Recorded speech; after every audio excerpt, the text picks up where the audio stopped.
Vipi kama nikwambie kombe la dunia lijalo litalindwa na mbwa, lakini si wanyama na damu. Ni mbwa wasiolala, wasiochoka na wasiohisi hofu.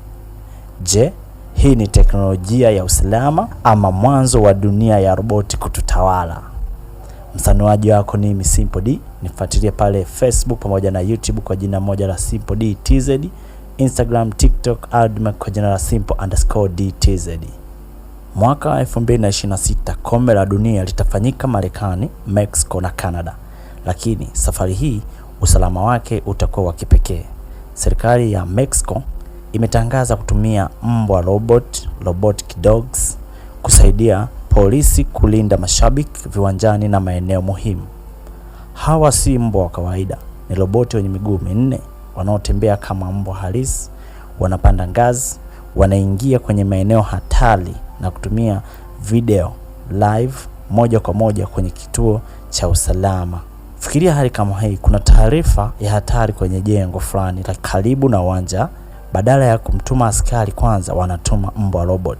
Anatembea taratibu, kamera zake zinachunguza kila kona, wanaweza hata kutoa sauti ya tahadhari kwa mtu aliye ndani.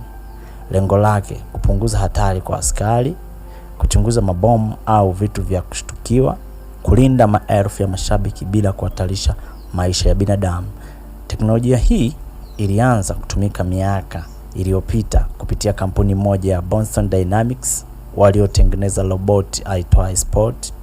Mwanzoni ilitumika viwandani na kwenye uokoaji, lakini sasa wameingia rasmi kwenye ulinzi wa matukio makubwa duniani.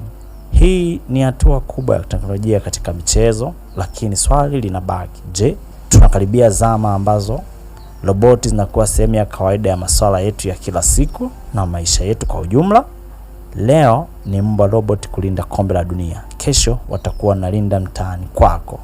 Unadhani hii ni maendeleo mazuri au hatari kwa binadamu? Andika maoni yako hapo chini, na kama unapenda content kama hii ya teknolojia ya dunia ya siri, basi endelea kunifollow Simple D TZ, usipitwe na episode zinazofuata. Ni mimi msanuaji wako kama kawaida. Asante.